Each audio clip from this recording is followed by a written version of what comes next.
개장 전 체크리스트 시간입니다. FOMC 이후에 우리 국내 시장은 과연 파월의 발언을 어떻게 받아들일지, 그리고 반도체주와 테슬라의 시각은 어떤지 알아보도록 하겠습니다. 오늘 함께해 주실 분은 이지스탁의 이지은 대표, 그리고 펀스탁의 이주호 본부장입니다. 어서 오세요. 안녕하세요. 안녕하세요. 테슬라 이야기 좀 먼저 나눠보도록 하겠습니다. 테슬라의 급등 그리고 간밤에도 추가적으로 하락을 했고 우리가 쉬는 동안에도 5% 하락을 했기 때문에 어떻게 좀 바라봐야 될지 해석을 해봐야 될지가 관건일 것 같습니다. 먼저 이지은 대표님과 이야기 나눠볼게요. 테슬라 막힌 열 뚫렸나 싶었는데 또다시 인원 감축 악재가 나오고 월가에서도 목소리 부정적으로 나오더라고요. 지금 네. 현 시점 어떻게 봐야 될까요? 일단은 이제 우리나라 같은 경우에는 중국에서 이제 FSD에 대한 모멘텀으로 굉장히 좀 작용을 크게 했는데 그 이후에 미국에서의 이제 좀 부정적인 의견들이 굉장히 많이 나오고 있는 상황이다 할 수가 있을 것 같습니다. 오히려 테슬라는 이제 중요 문턱을 넘었고 이제 거의 확정시 되는 분위기를 연출을 하긴 했지만 막상 투자 자문사 에버코어 같은 경우에도 지금 최종적으로 아마 허가받기 어려울 거다. 그래서 이게 결국에는 지금 기대감으로 작용이 되기는 하지만 안 될 거다라는 의견이 좀 더 지배적인 상황이다라고 할 수가 있을 것 같고요. 지금 블룸버그 통신 같은 경우에도 FSD에 대해서 굉장히 좀 부정적인 이야기를 내놓으면서 이쪽 관련돼서 어떻게 보면 전기차 업황이 둔화가 되고 반값 모델 출시 이런 분위기를 얘기를 하긴 했지만 결국 시장이 특히 우리나라 증시 같은 경우엔 자율주행 쪽으로 좀 집중을 하는 모습을 보여줬고 그에 따라서 주가도 상승세가 좀 나와줬는데 여기에 좀 브레이크가 걸렸다라고 볼 수가 있을 것 같고요. 당분간 지금 어쨌든 해고를 많이 하고 있잖아요. 네. 그거는 좀 부정할 수 없는 사실이고 만약에 중국을 진출한다 하더라도 지금 워낙 가격을 좀 저렴하게 중국 쪽에서 얘기를 하다 보니까 FSD도 만약에 된다 하더라도 결국에는 돈은 안 될 거다라는 예. 이야기도 같이 있으면서 전기차 업황 둔화 그리고 계속해서 이제 가격에 대한 부분들이 좀 발목을 잡고 있다라고 할 수가 있을 것 같고요. 당분간 어쨌든 전기차 업황 둔화에 대한 이야기는 계속 나와주고 있는 상황이기 때문에 2차 전지 우리나라가 어쨌든 중요하잖아요. 그렇죠. 2차 전지 관련주들도 조금은 아직까지는 좀 시간이 좀 걸리겠다라는 기조를 우린 다시 한번 좀 확인할 수가 있었을 것 같고 또 자율주행 관련된 종목들이 단기적으로 좀 상승세가 나왔는데 여기에도 브레이크가 좀 걸릴 수 있다라는 부분들도 염두해서 좀 관심 있게 2차 전지 자율주행 좀 보셨던 분들은 좀 호흡을 길게 보셔야 되지 않을까라는 의견 드리고 싶습니다. 좀 실적이 찍히는 사업을 해야 되는데 FSD 한다 해도 그렇게 잘 될지는 미지수다라고 말씀 주셨고 원체 월가에서 그런 목소리가 나와주고 있는 거고요. 2차 전지 자율주행에 대해서도 어느 정도 좀 신중하게 접근을 해보실 필요가 있겠습니다. 신중한 접근 필요해 보인다라고 이야기를 해주신 반면 이주호 본부장은 어떤 입장을 갖고 계신지 궁금한데요. 테슬라 자율주행에 대한 비전만큼은 흔들림이 없어 보입니다. 주가적으로는 어떻게 반응이 될지 궁금한데 오늘 장에서는 어떻게 전반적으로 2차 전지 반응이 될까요?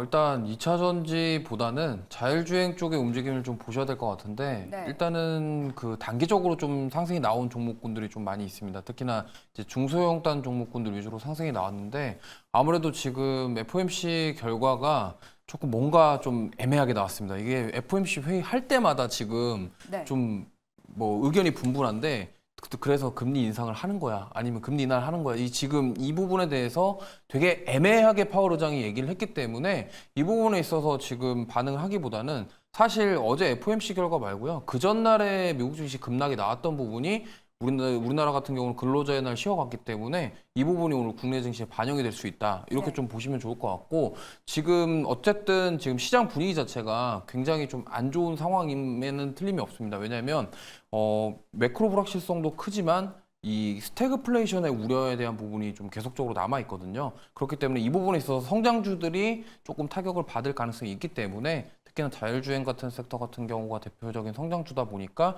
이 부분에 있어서 조금 주의를 하시는 게 좋을 것 같고요.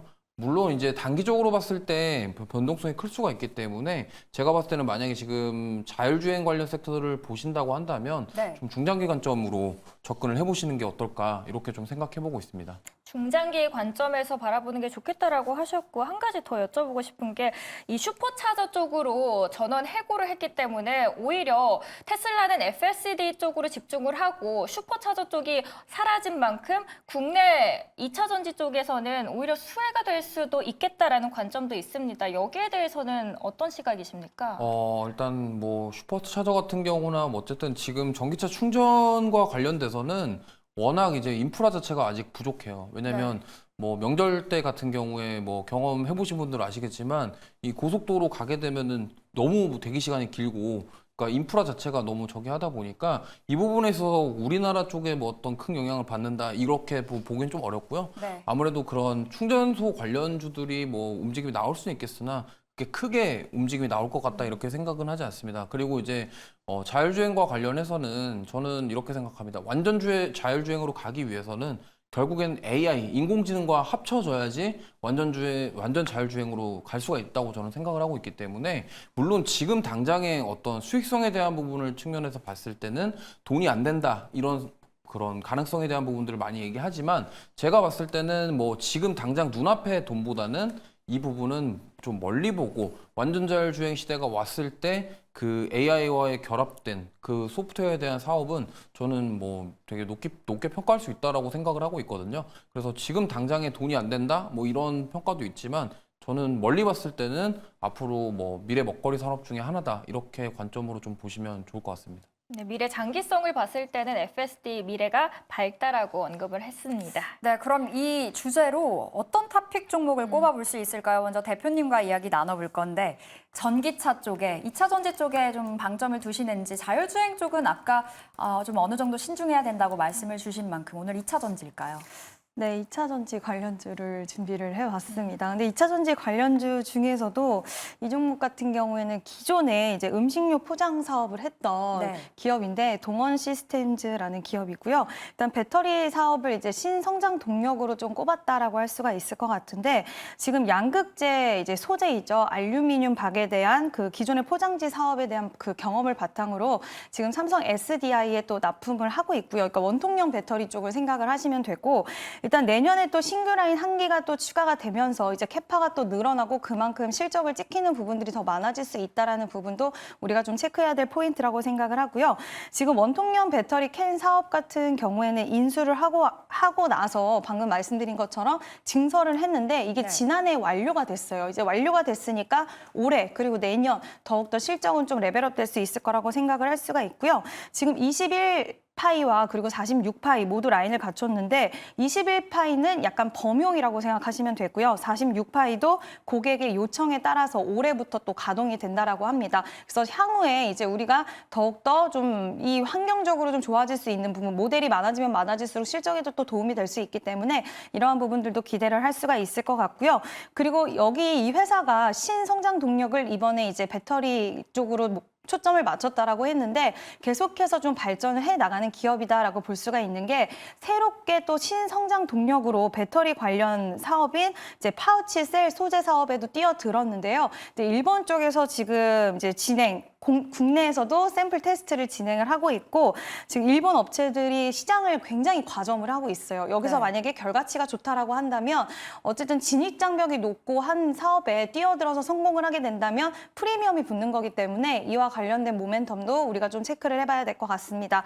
최근에 기관의 매수세도 좀 지속됐었고 또 기술적으로도 한 차례 눌림이 좀 나왔다가 조정 이후에 다시 한번 고개를 들어주면서 지금 최근 들어서 저점을 좀 높이고 있기 때문에 보시면 좀 좋지 않을까라는 의견 드리고 싶습니다. 그러니까 포텐셜이 좀 있는 기업이다 이렇게 볼 수 있을 것 같은데 상단을 어디까지 보세요? 지금 현재가 한 43,000원 선에서 거래 이어가네요. 일단은 이제 3월 달에 52,000원까지 좀 찍어줬는데 저는 일단은 1차적으로는 46,000원 부근을 보시면 좋을 것 같고요. 여기서 좀 거래량이 약간은 아쉽기 때문에 거래량이 좀 더 붙여준다면 추가적인 상승 여력은 충분히 있다라고 판단을 하고 있고 5만 원 이상까지도 네. 이제 수익은 나오지 않을까라고 보고 있습니다. 1차적으로 46,000원 보시면 되겠고 거래량이 좀 수반이 돼야 되겠습니다. 5만 원 이상까지 한번 기대를 해보도록 할게요. 네, 이번에는 본부장님 자율주행 쪽 안에서 제시를 해주실 것 네. 같은데 그 안에서는 어떤 기업 유망하게 보고 계신가요? 저는 이제 오늘 현대오토에버 말씀을 좀 드리고 싶은데요. 최근에 좀 바닥권 다지면서 좀 올라와주는 모습을 보이고 있고요. 특히나 이제 현대자동차에서 그 2025년도에 SDV 전환, 그러니까 소프트웨어 중심의 차량으로 전환을 하려는 계획을 가지고 있기 때문에 사실 현대오토에버 같은 경우는 이 부분에 있어서 가장 크게 수혜를 받을 가능성이 높다라고 보시면 될 것 같고요. 그리고 지금 현대오토에버가 물론 이제 이런 차량용 소프트웨어 관련 사업, 자율주행 관련 사업도 하고 있지만 스마트 팩토리 관련 사업을 하고 있습니다. 저는 그래서 이게 이제 새로운 그런 신사업에 대한 성장에 대한 기대감도 있다라고 좀 보면 좋을 것 같고, 특히나 이제 현대자동차 그룹이 이제 미국의 로봇 기업인 보스턴 다이내믹스를 통해서 지금 하려고 하는 사업 자체가 로봇 사업과 결합해서 스마트 팩토리 쪽으로 가려는 모습을 보고 있기 때문에, 그래서 이러한 그림들을 봤을 때 지금 현대오토에버가 물론 이제 자율주행, 뭐 소프트웨어 관련 기업이긴 하지만 앞으로 스마트 팩토리에 들어가는 어떤 자동화 공정, 이러한 관련해서 소프트웨어에 대한 부분들도 우리가 기대해 볼 수 있다. 이렇게 봤을 때 지금 제가 봤을 때 뭐 지금 뭐 당장에 막 어떤 급등이 나오거나 이러한 모습을 보이진 않을지언정 앞으로 좀 중장기적으로 봤을 때 꾸준하게 올라와 줄 수 있는 그런 종목이다. 이렇게 좀 보시면 좋을 것 같습니다. 네. 주가는 또 미래를 먹고 가기 때문에 오히려 지금 부진한 성적표에 주가가 뚝 떨어졌을 때 지금을 매수의 기회로 보고 또 앞으로 다가올 신사업들에 더욱더 포인트를 두고 있습니다. 현대오토에버 제시를 해주셨습니다. 첫 번째 이슈 다뤄드렸고요. 두 번째로는 저희 반도체 이슈입니다. 지금 반도체 수출입 동향 좋습니다. 그리고 삼성전자 실적도 잘 나왔는데요. 그런데 이상하게 미국이 걸립니다. AMD도 실적 공개 이후에 시간 외에서 무려 7% 하락을 했고 오늘도 8% 이상 하락을 했습니다. 그래서 오늘 반도체주들에는 과연 얼마나 어떻게 영향을 줄지 우려스러운데 먼저 이지은 대표님께 여쭤볼게요. 일단은 반도체주들 당연히 영향이 좀 불가피하다라고 보고 있는데 다행인 것은 그러니까 퀄컴이 좀 실적이 좋게 나왔습니다. 어닝 서프라이즈가 나와줬고 지금 AI 스마트폰에 대한 수요 그리고 자동차 쪽 이쪽 칩이 좀 좋았는데 이러한 부분들을 통해서 좀 주가 흐름이 괜찮았기 때문에 AMD에 대한 여파 더 크긴 하지만 그래도 좀 퀄컴이 방어를 해줬다라고 볼 수가 있을 것 같고요. AMD 관련해서는 이제 결국에는 뭐 1분기 실적은 그 예상치에 부합은 했지만 결국 시장은 지금 성장에 좀 초점을 맞추고 있는데 가이던스가 이제 좀 못 미쳤죠. 기대치에 못 미쳤고 자 그러면 이제 AI 시장이 확장되는 국면에서 실적을 찍어내고 앞으로의 실적, 지금 실적이 괜찮아도 다음 실적 결국에는 성장주들인데 성장이 막혀 있다라고 생각을 하면 시장에서는 굉장히 우려감이 나올 수밖에 없는 상황인데 이러한 모습이 나왔다는 것은 좀 우리가 반도체 관련돼서 걱정, 우려가 좀 사라질 수는 있겠지만 그래도 퀄컴이 선방을 해줘서 좀 다행이라는 생각이 들고요. 일단은 영향은 좀 있을 거라고 생각을 합니다. 전반적인 반도체 관련주들 좀 영향은 있을 수는 있겠지만 일단 뭐 저는 큰 그림에서 봤을 때는 그렇게 걱정할 만한 기조는 아니라고 생각을 하고요. 만약에 오늘 단기적으로 조금 눌림이 나온다라고 하면 오히려 종목을 보유하고 있지 않으신 분들은 좀 매수 관점으로 그리고 물론 모든 종목이 다 매수 관점이 유효하다는 건 아니고요. 그 안에서 이제 옥석 좀 어느 정도 추려진 종목들이 있기 때문에 추세적으로나 그리고 사업성으로나 봤을 때 괜찮은 종목들은 매수 관점으로 좀 보셔도 괜찮은 날이 아닌가라는 의견 드리고 싶습니다. 보유를 이미 하고 계신 분들께서는 어떻게 대응을 해야 될까요?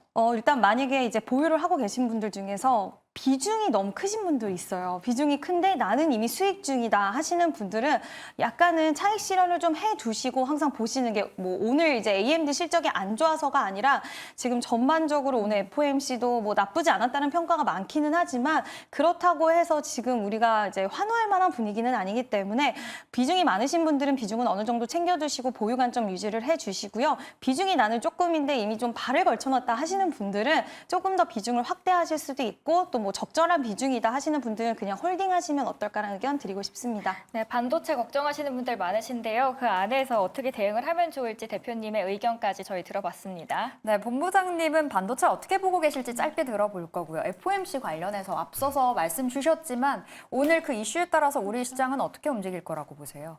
일단 뭐 반도체 종목군들 단기적으로 충격이 있을 가능성이 있다라고 보고 있고요. 지금 대표적으로 반도체 종목군들이 그동안 강하게 올라왔던 이유가 성장성에 대한 기대감입니다. AI 산업에 대한 성장 기대감인데 이 부분이 살짝 꺾일 수 있다. 왜냐하면 지금 파월 의장이 금리 인하도 아니고 인상도 아니고 정말 애매한 답변을 했고요. 그리고 앞으로 경제 지표를 보면서 우리가 정책을 잡아가겠다 이렇게 얘기를 했기 때문에 지금 그동안 2024년도에 시장에서 그동안 반도체주들이 강하게 올라왔던 이유는 금리 인하에 대한 기대감이 컸기 때문입니다. 근데 이 부분이 계속적으로 좀 줄어들고 있다라는 측면으로 봤을 때 만약에 이제 오늘 국내 증시가 열리고 나서 지금 반도체주들 이러한 부분들의 영향을 받을 수 있고 특히나 이제 미국 대부분의 지금 AI 반도체로 많이 올랐던 기업들이 실적에 대한 부분의 우려, 그러니까 지금까지는 좋았는데 앞으로는 좋을까? 이러한 부분들이 지금 급락을 부르고 있는 상황이기 때문에 우리나라도 이제 하이닉스 같은 경우도 예를 들어서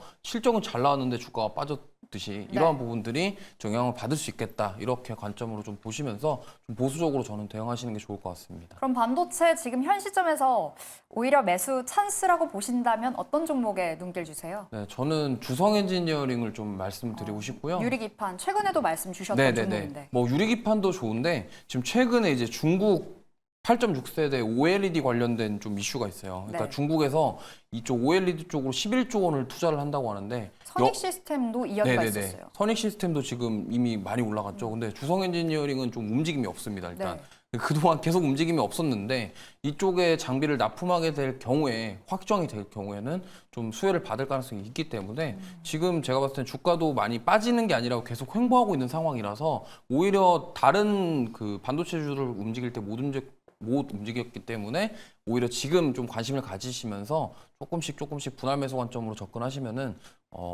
조만간 시세를 한번 주지 않을까 뭐 조만간요. 개인적으로 이렇게 생각을 한번 해보고 있습니다. 네, 유리기판으로도 볼 수 있겠고 OLED 관련해서도 묶어서 보시면 좋겠습니다. 주성 엔지니어링 본부장님의 조만간 올라갈 종목으로 네. 꼽아주셨네요.